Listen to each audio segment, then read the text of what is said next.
ela macaafa qulqulluu keessatti amma waa'ee Muhammad nabiyyu Muhammad kan jedhu hin jiru. Hin amanullee anu akka tibeen nabiyyu Muhammad tissee olaa kan ammoo ra'ee kan tissaa ture. Nama dubartii 99 fuudheen beennanu. Ela Yesus immoo fiisaa hoolaa nabi Muhammad eegaa turan. Yesus hoolaa miti nabi Muhammad Yesusin eegaa turan.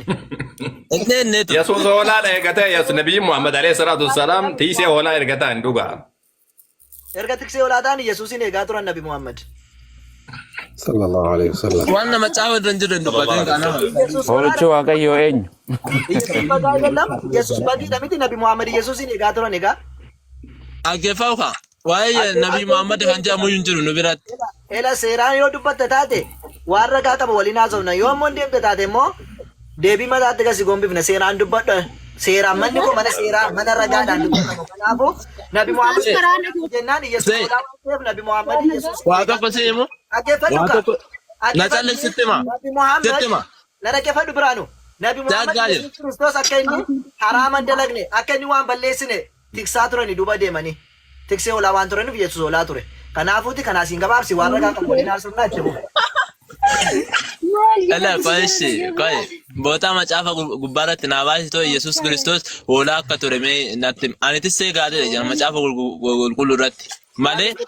Yohaannis boqonnaa tokko irratti kunoo hoolaa waaqayyoo isa simantaa jirtan kana deemu banne. Yesus olaadhaare akkas jedhaane. Hoolaadha Yesus. Hoolaa siila baktii ho'iidha. Hoolichi waaqayyoo eenyu? Macaafa jedha. Wallahi macaafa hin beeku. Obboleessa waaqaanillee walitti guutaa waan kana irratti dhiisi. Sema waa wayii Amantiin kamiyyuu nama ammadheedha. Ustaaza wal macaafa si dubbata. Baasanis ta'a boqonnaa tokko Yohaannisiin. Injira kuno. Eda kuno Yohaannis boqonnaa tokko irratti hoolicha waaqayyoo jedhamee jira bara. Yesus hoolaadha jedha macaafa keessattu jedha. Nu miti ka jedha. Si dubbisu macaafa kan keetu jedha. Kuno arguu jirta isaa qoy sitti mul'isa qoy sitti mul'isu. Sitti mul'isa garagalchee sitti mul'isa. Waa tokko baaba. Sitta agarsiisa. Daalleesiya. Ela arguu Argaa jirta isaa hoolaa waaqayyoo kan jedhu kana. Eege. Hoolaa waaqayyoo arguu jirta isaa. Hoolota waaqayyoo jedha. Hoolaa waaqayyoo jedhu. Eeshi. Inni dubbifnaa qoy qobazi. Eeshi. Borumtaa Yohaannisotu Yesus gara isaa dhufuu argee ilaa hoolicha waaqayyoo isa cubbuu biyya lafaa irraa fuudhuu jedhe jedha. Hoolichi waaqayyoo kun eenyudha? Yesuus mitiire? Yesus. Nabi Muhammad Musa kan turan jechuudha. Naam.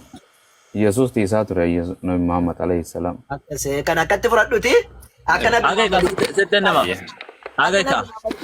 Age sitten nama. Akkas dalaala callisi. Macaafa kana hunda hin dubbisneetti. Dhaggeeffaa sittema. Yesus hoolota jechuun maal akka ta'e sittuma ra'ee fi hoolaa ni beektaa? Yesus hoolaadha miti garuu. Re'ee kana fudhachiisu taate. Hoolaa miti jedha. Irra deebi'a. Erga hoolaan taane eenyu kan cubbuu dhiisu Yesuusin ala kan biraa jira kan cubbuu dhiisuu danda'u. Kan cubbuu dhiisuu danda'u waaqayyo qulqulluu qofa. Hoolota waaqayyo kan jedheef inni sam. Yesus dhiisuu hin danda'u. Isaa waan iyyuu waan biraan jiru lafa kana gubbaatti. Yesus hoolicha jedhee kan inni jedhe kunoo hoolicha isa cubbuu namaa dhiisu jedhee dubbate Yesuus hoolaadha jechuudha. Atu hoolaa san. Ani hoolaa sana Yesuus qaba kan Yesuus jedhe. Nagaleeffatu.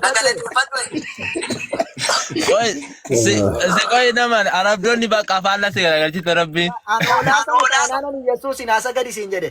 Ishi gooftaan Yesus hoolaallee haa ta'u isaaf na sagada ati dhagaatti sagadin ishiin. Ishi kanaaf Muhammad hoolaa sana tiksaa turani. Hoolaa sana tiksaa turani. Ela sittimu. Sillola barbaaddan moo barumsa barbaaddan? Dhugaa rabbii barumsaa irra taara situ dhufee lola nutti kaase malee. Nuun karaa Akkamitti qophaadha. Kuni dubbii nyaachuu jira malee waan